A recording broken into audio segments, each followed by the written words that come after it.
Something Like Love. The Woodlands, Texas, 1997. Ben pressed his back to the bedroom door and bit his bottom lip to stop himself from smiling. He would have to give in eventually, considering who was sprawled out in his bed. Tim's legs were hanging over the edge of the mattress, his body reclined and twisted to one side so he could read the back of a CD case. Alice in Chains, if Ben wasn't mistaken. Okay, so he knew exactly which CD it was and had left it lying around intentionally after Tim had teased him about listening to girl music, whatever that meant. Was it Ben's fault that women had the best voices? Karen Carpenter, for instance. No man possessed the voice of an angel like she did. Whitney Houston, Stevie Nicks, Nina Simone. The list went on and on. Ben felt no shame in worshiping these women, nor did he feel the need to defend his masculinity. But he did want to prove that his musical tastes were varied, and Facelift was one beautifully produced album. That's why Ben had chosen it. Now he regretted doing so because Tim was still absorbed in the album art.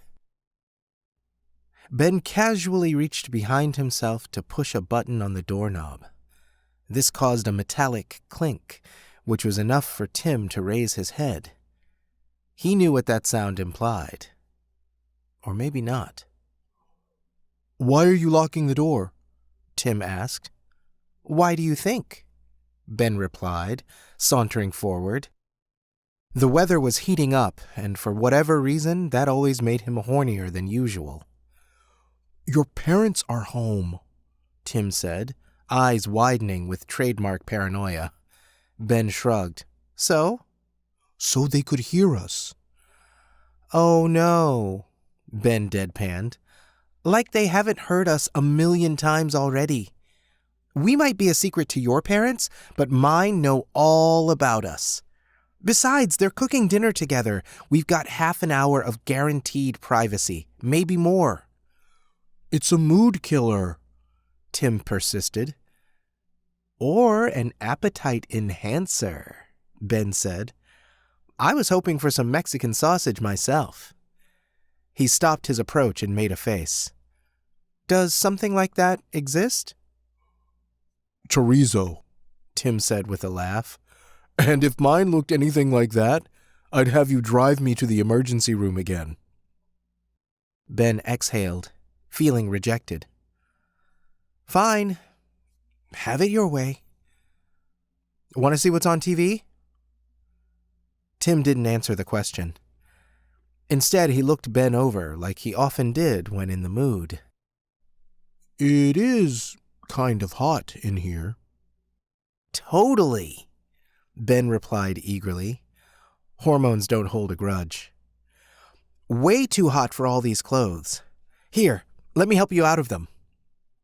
Tim grinned, tossed the CD aside, and sat up, making it easier for Ben to strip off his shirt. Once it was off, Tim leaned back and casually tensed the muscles of his torso. Yum.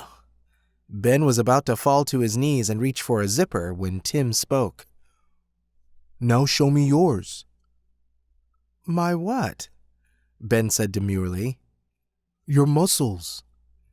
Ben rolled his eyes. "You know I don't have any." "You've got little tiny ones," Tim said. "Take off your shirt." "Stop making fun of me and maybe I will," Ben retorted. Tim looked confused. "I wasn't making fun of you. I love your body."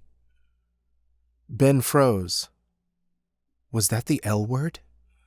The one that Tim had never, ever spoken, or at least never applied to him before? The nearest exception was 2 months ago on Valentine's Day, when Tim had seemed to teeter on the verge of saying the magical word. But he hadn't. "I mean it," Tim insisted. "You turn me on. That's got to be obvious by now, right?" "Of course," Ben said, trying to play it cool. He stooped and shrugged out of his shirt, letting it drop to the floor. Then he attempted to flex, but instead of a gasp, he heard laughter. Ben glared in response. "You're such a dick." "That's right," Tim said, still chuckling. "I am a dick. A big, fat, hard one."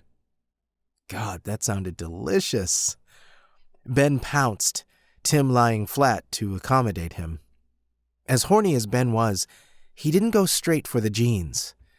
Instead, he pressed his lips to Tim's, his mind drifting to the weighty implications of that word again.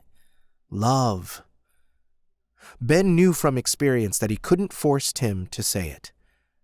He shouldn't be so greedy anyway. This time last year, he'd been alone and worried that he would never find a boyfriend. Now he had one who just happened to be the hottest guy in school.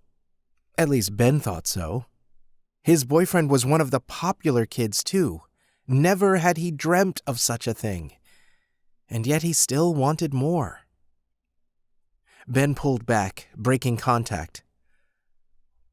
"Do you feel like you knew me even before we met?" "Sure," Tim said, craning his neck for another kiss. "Seriously?" "Knew you before we met," Tim murmured to himself. Then the back of his head hit the mattress. "That doesn't make sense." "It doesn't have to." Tim furrowed his brow and shrugged. "In that case, yes. Now keep kissing me." That was a request Ben couldn't deny, but after a few half-hearted smooches, he pulled back again. "Do you sometimes hear my heartbeat even when we're not together?"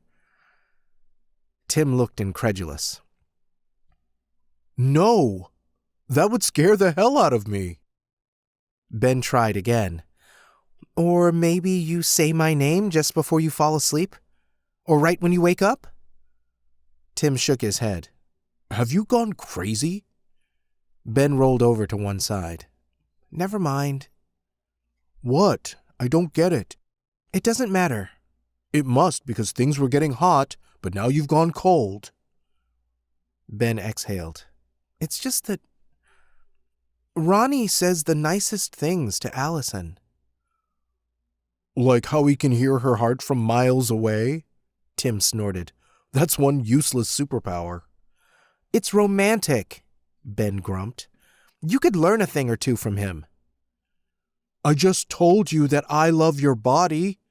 "Yeah, but that's sexual." Ben looked away. "You never say what else you love." Tim groaned.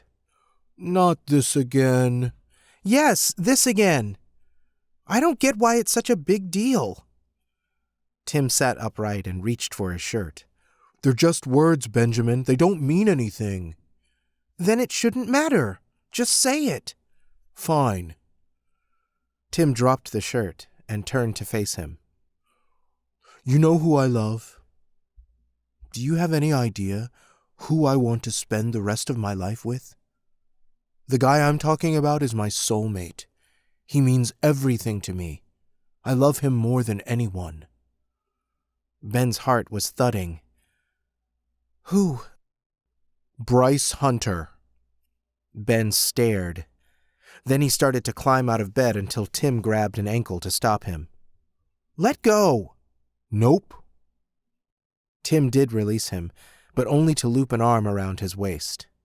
Then he yanked, pulling Ben back into bed.